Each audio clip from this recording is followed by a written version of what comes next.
Welcome back to Basic Business Training 2, and we are so happy you could join us again this day.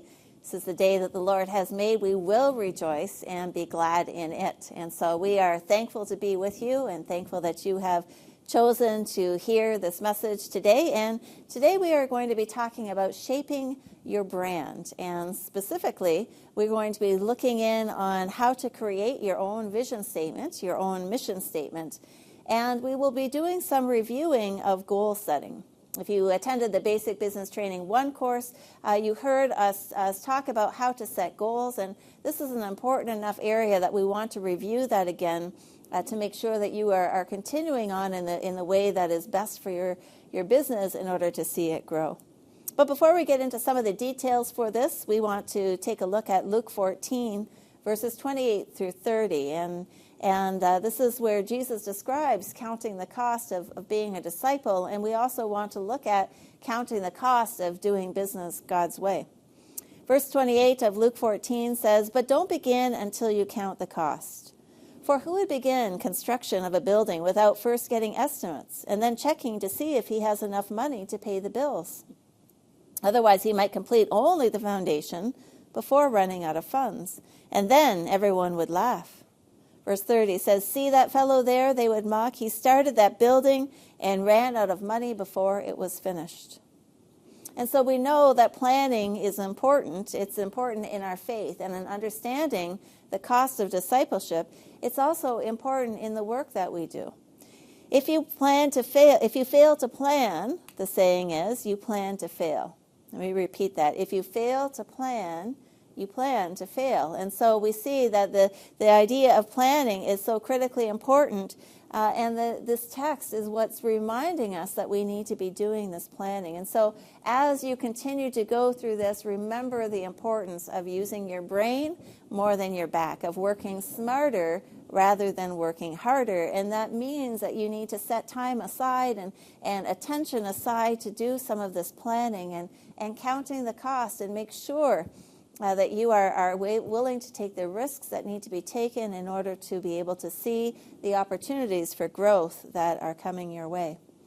And so as we look at the structure, we have been talking about marketing, we have been talking about boundaries, we have been talking about all the different parts of the building, and we're going to be going back a little bit to the foundation to just look at what our mission and vision statement is, assuming and knowing that God is the owner of this and that we are the managers. And this fits into a marketing component as we think about shaping our brand.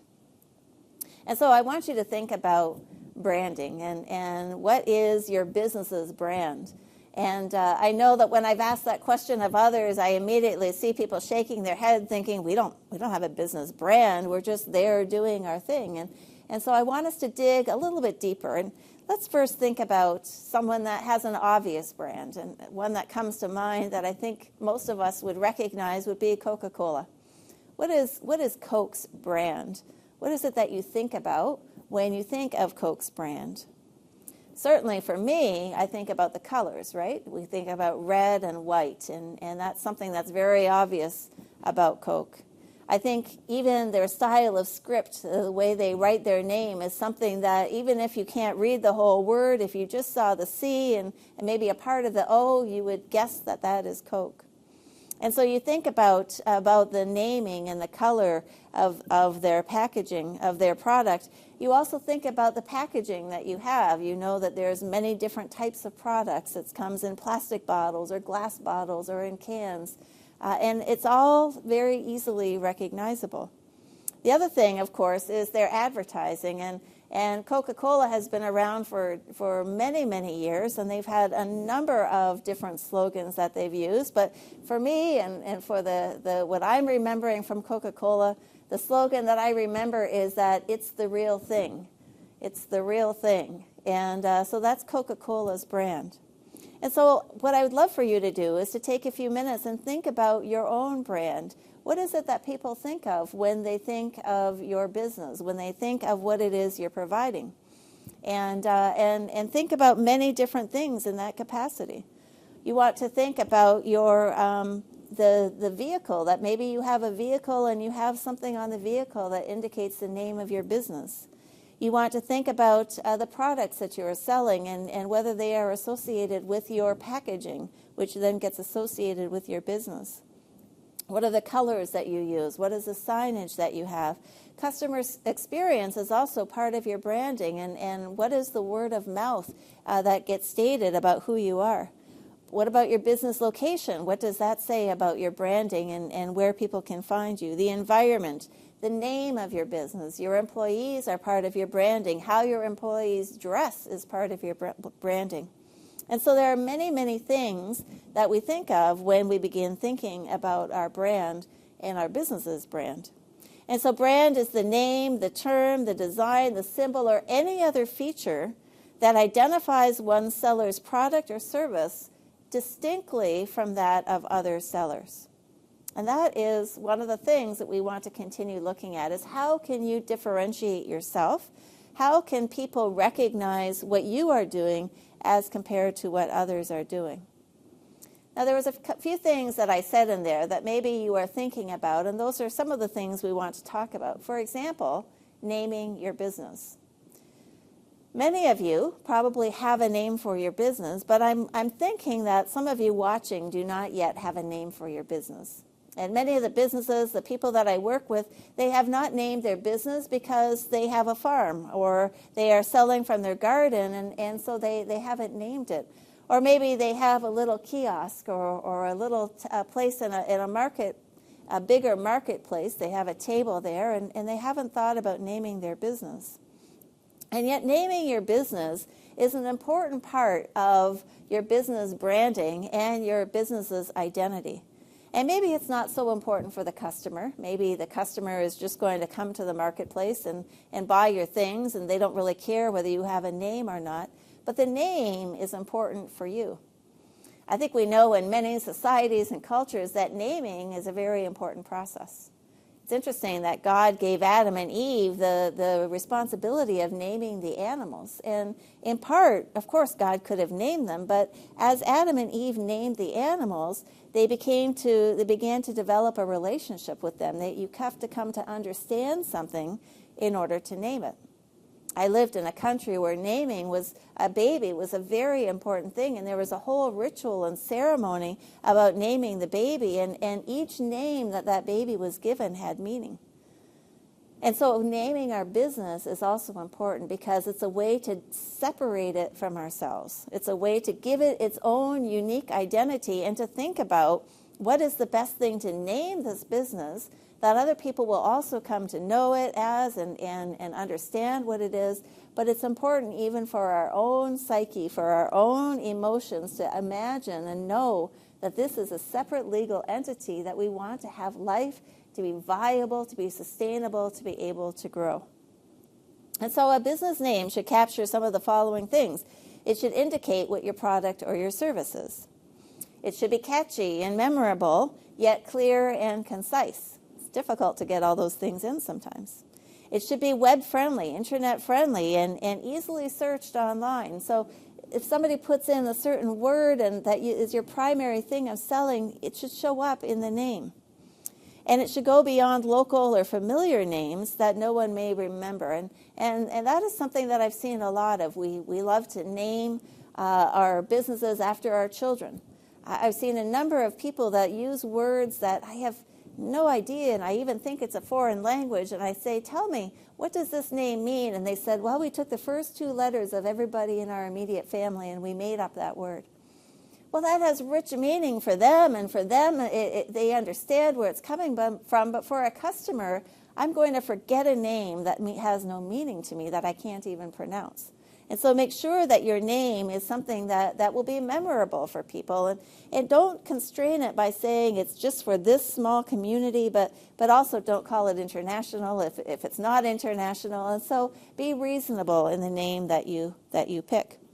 Another piece of advice is don't abbreviate with an acronym at the start. IBM was able to get away with that, and other large companies are able to do that, but don't start with an abbreviation until you are more of a well-known commodity. Use a full name. put thought in and gather feedback prior to launching the name. Ask customers or ask other people outside of your family what they think about that name and what that name says to them. Make sure it's easy for clients to remember and to be able to spell, especially the more things are happening online, you want it something that people can spell. Check the availability and don't copy or modify other people's names, or you may have some challenges regarding that.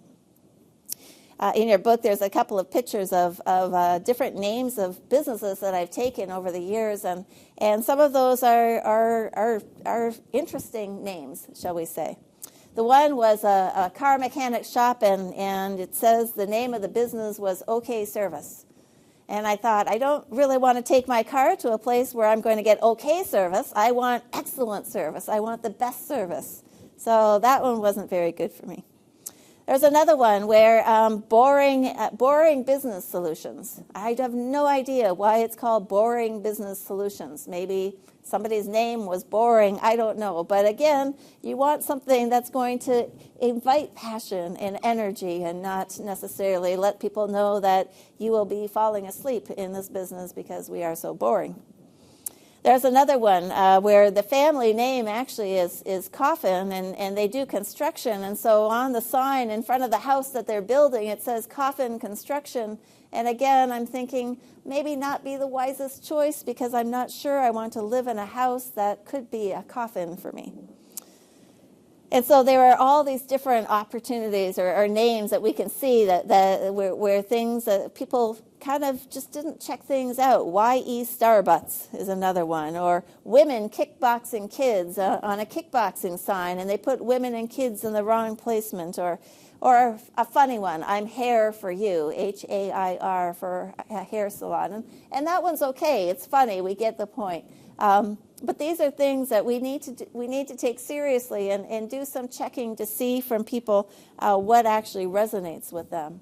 So naming your business is important. And if you don't have a name, we're going to ask you to find a name, to pick a name. And whether you register that business yet or you don't, at least begin to understand that it has an identity. And that identity has a name, and that name then is something that you have been given management over to make it grow. After naming our business, part of our brand is also having a vision statement and a mission statement. And so in this part now, I want us to look at developing a vision statement and a mission statement for your business. Now, there are many businesses who say, I don't need one, I'm small, nobody needs to know it anyways, nobody's going to know it. And we're not doing this for other people, we're doing this for you. We're helping ourselves to understand why a vision statement, why we are doing this business, and from God's perspective, what is his purpose, perspective, and impact for this business. A vision statement helps us to live into that, and a mission statement helps us to know how to carry out that vision statement. So your mission statement states what you do best every single day, but your vision statement is what the future will be like because you deliver on that mission so brilliantly every day. So how will the future be different because your business exists? And that is what your vision statement is going to tell you. And so a vision statement is a short and inspiring phrase of what a business intends to become and achieve at some point in the future. It is something that a company consistently strives toward and should always be positioned in a future-focused way. We exist to see the future changed in this way. And so a vision statement captures the essence of a company's goal, but it does not explain how you're going to achieve that goal. Let me repeat that. The vision statement, right? You think about your vision. You close your eyes. You're imagining something. You have a vision of the future. The vision statement is what you are going to do to make this world a better place, to help the flourishing occur. But you're not telling us how you are going to do that. That is what the mission statement will do. The most important thing about a vision statement is that it should inspire and energize its employees, not its customers. its employees. It's more of an internal statement. It's for us to be motivated when we come to work and remember work is an act of worship, and the purpose of why we are doing this business is the glory of God and the flourishing of people and of creation. If it's that good, if your vision statement is that good, every employee in your organization will be guided by it and will remember it. And so it's something that we don't just post on the wall, but we talk about it. We talk about it at our team meetings. We ask each other whether we remember and can we repeat it. And we repeat it and repeat it so it becomes a mantra that we begin to live by, and it gives us energy. So the ministry that I'm a part of, Discipling Marketplace Leaders, our vision statement is this. Discipling Marketplace Leaders envisions every local church discipling every member to be the church in every marketplace so that all may flourish. That's a vision. That is something that we want to see in the future, that every local church will have a marketplace ministry so that all may flourish. But it doesn't tell you how we're going to accomplish that. Let me give you a couple of other examples. Boeing, which is an airline company that makes airlines, this is their vision statement. People working together as one global enterprise for aerospace leadership. And so they're envisioning people working together in a global way, and you hear part of their goal, which is aerospace leadership. Nike's vision statement is to be the #1 athletic company in the world.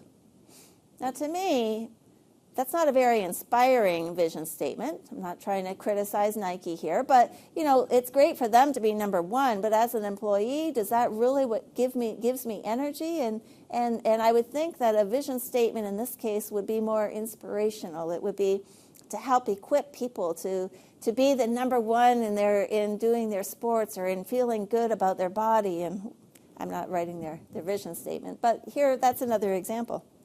Google's vision statement is interesting: to organize the world's information and make it universally accessible and useful. I think that's a great vision statement for Google, to organize the world's information and make it universally accessible and useful. If I was an employee at Google, I could be inspired by that. So we want you to write a vision statement for your business. A good vision statement is clear. Whoever reads it knows exactly where you are going. They know what you are seeing in the future because of what you are doing.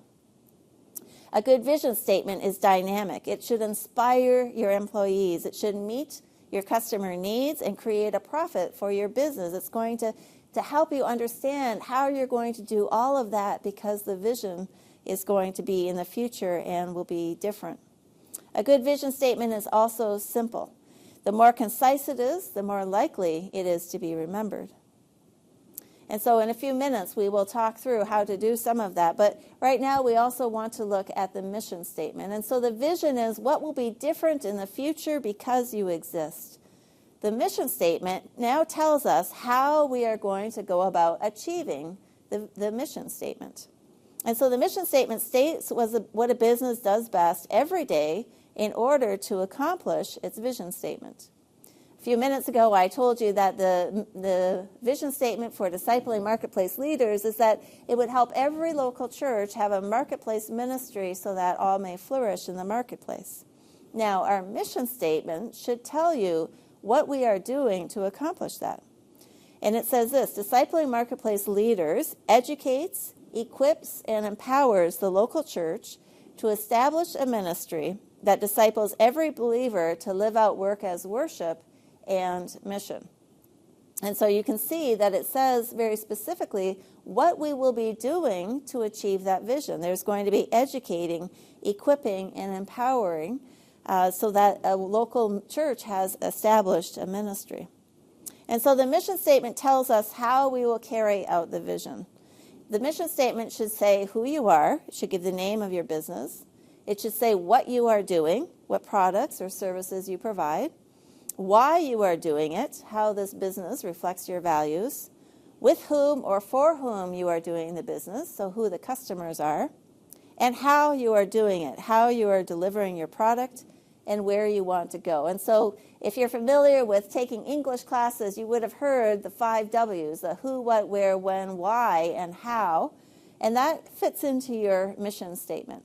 Now, not everything has to be in there, and you can craft it for how you think it would be best. But those are the things that you want to describe, how it is we will fulfill that vision through those different questions. Let me give you a few other examples of both vision and mission statements. The vision statement for Ford Motor Company is to become the world's leading consumer company for automobile products and services. So that's their vision, is to become the world's leading consumer company for automobile products and services. Their mission statement says this: we are a global family with a proud heritage, passionately committed to providing personal mobility for people around the world. So it tells us a little bit about how they were going to do it, not super specific, but a little bit more broadly. The next is the Microsoft Corporation. Microsoft Corporation's vision statement is to create experiences that combine the magic of software with the power of internet services across a world of devices. Great vision statement combines the magic of software with the power of internet services across a world of devices. Now, their mission statement should tell us how they are going to do that. And it says, at Microsoft, we work to help people and businesses throughout the world realize their full potential. Everything we do reflects this mission and the values that make it possible. And so they are talking about their values. They're talking about helping people reconcile or see their full potential, and that this is part of their mission as well as they release this information. And so there are some basic guidelines also for your mission statement, and these you will see in your workbook. A mission statement should say who your company is, what you do, what you stand for, and why you do it. An effective mission statement is best developed with input by all the members of the organization, and that's very important. Sometimes we may want to do things on our own and then run it by people, but there's a lot of ownership that comes when we do it together. And so even rebranding, every now and then you have to look at your vision statement and your mission statement again and say, we need to update this again. We need to make it new and fresh, and getting that input from others can be very helpful in that process. The best mission statements tend to be 1 to 3 sentences long, and so you don't want it to be so very long. Some people say it needs to fit on a T-shirt. That to me is more of a logo or a branding note that you have, but it shouldn't be more than 1 to 3 sentences long. Some other basic guidelines for your mission statement is that it should avoid saying how great you are or what great quality or services that you provide. When you say that we provide the best, ... what you want to do is allow your customers to come up with that conclusion. When I hear that somebody is doing the best, I often wonder, based on who? Where did you get that information? And what it does is, in my mind, it creates a stumbling block, because now I'm wanting you to prove that you are the best. And rather, you don't want to create an argument in your mind for people when they see your vision statement or your mission statement. You want that to be obvious by the work that you are doing. So for your employees as well, avoid saying how great you are and what you're doing, but just make sure that you are great in doing the best that you can do. The last basic guideline is make sure that you actually believe in your mission statement. Make sure that you actually believe. If you don't believe in it, it will then come out as a lie, and your customers, your employees will soon realize it, and it will lose the value that it is supposed to give. I want to give you some word choices that you can use as you write your own mission statement. And great mission statements can include words like we believe, or we envision, or we are driven to, or we will always, or we design, if you're involved in designing, we lead, to deliver, or to exceed. Those are ways that you can start your mission statement.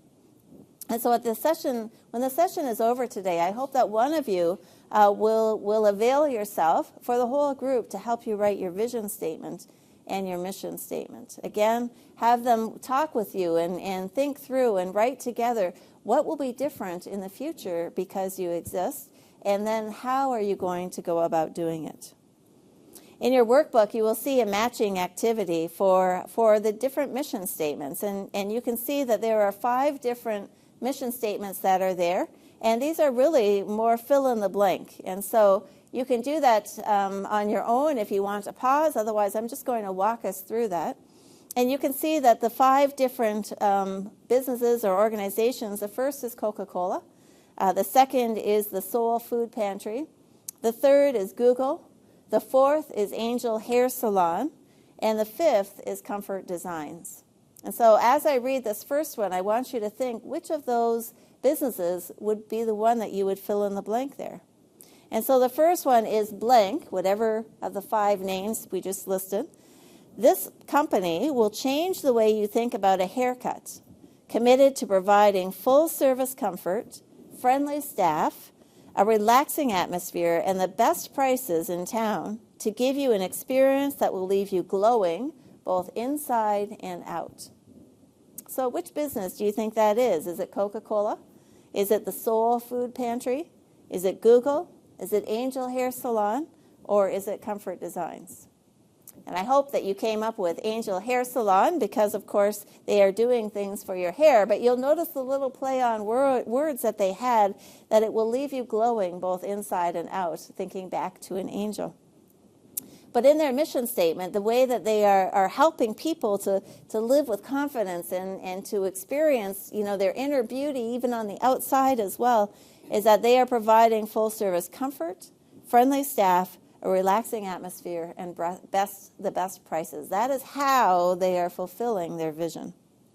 The next one, blank, refreshes the world, creates moments of optimism and happiness, and makes a difference. Now, do you think that's Coca-Cola, the Soul Food Pantry, Google, or Comfort Designs? And of course, earlier I had even said that Coca-Cola's slogan was to refresh the world, and Coca-Cola is the one that is saying they are refreshing the world, creating moments of optimism and happiness, and making a difference. It's an interesting mission statement for how they are fulfilling their vision. The next one, blank's mission is to organize the world's information and make it universally acceptable and useful. And we just talked about that one a few minutes ago, and that's actually Google, right? In terms of how they are doing this, what they are wanting to do. The next one, blank creates comfortable, reliable furniture to turn your house into a home, from bedroom to kitchen to living room and beyond. And of course, this would be Comfort Designs. And so I'm reading these to you to give you examples of other mission statements. Comfort Designs is making furniture. They want it to be comfortable. They want it to be reliable. They want your house to be turned into a home. And that gives us all sorts of ideas as well of what that looks like. And they're letting you know that they are doing things for different rooms, not for kitchen or bedroom or living room only, but all of those. And lastly, blank provides educational, entertaining, and enriching books to feed souls of all ages in a comfortable and enjoyable atmosphere. And this would be the Soul Food Pantry. When you think of Soul Food Pantry, you're thinking about food, but this is a business that is selling books, and those books are helping to feed our souls and nourish them through educational, entertaining, and enriching books.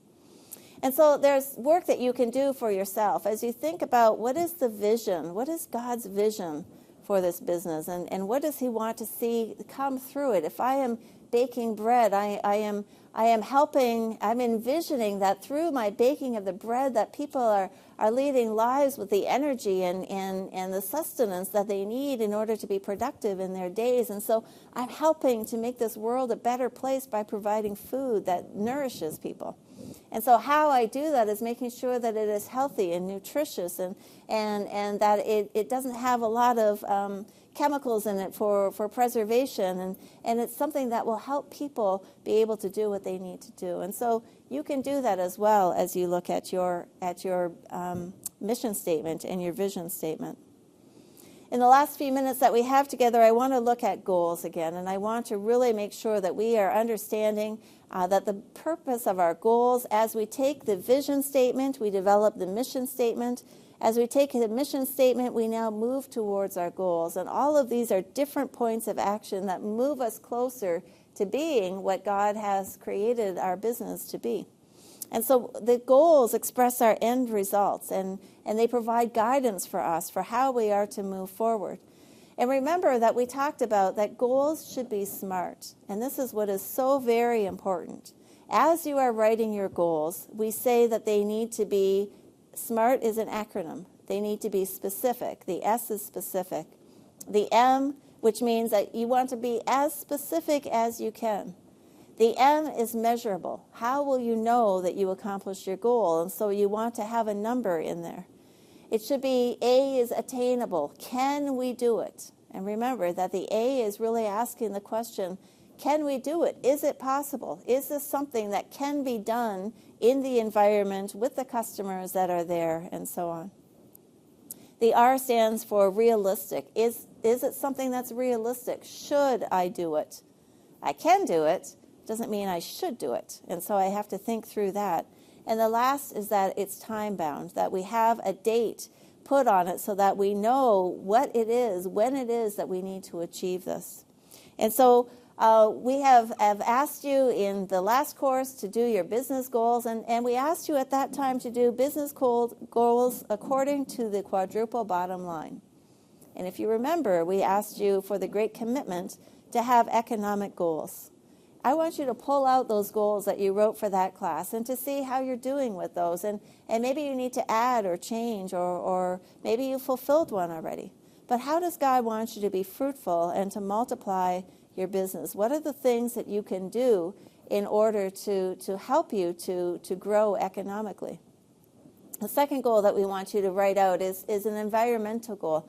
What might God be asking you to do in order to help this world, to help this creation be a better place in your business? What is it that you can do to be more sustainable and to help the world to flourish? The third is a social goal, and this relates now to the Great Commandment. And God might be asking you to love somebody specifically, or to offer what you are doing to somebody specifically through your business. And so who is God calling you to love, and how? And lastly, of course, a missional goal. And I need to have a goal maybe for myself to be living as a disciple, things that I know I need to do better myself. But then who might be God might be asking you to disciple? Who is it that you might be praying for in order to have the opportunity for that relationship? And so the goals that you come up with are very specific. And we will go through some examples together where we will look at some specific goals that fall into all these areas. But remember that we said that if you have a goal for increasing, let's say, the students in your school. Let's say you own a school and you want to increase the number of students by a certain percent. There are some things that you have to do in order to be successful. And so in order to have more students, you will have to do some advertising. And we would say that one of your objectives is advertising. Where will you do that advertising, and where will you come up with the money for that?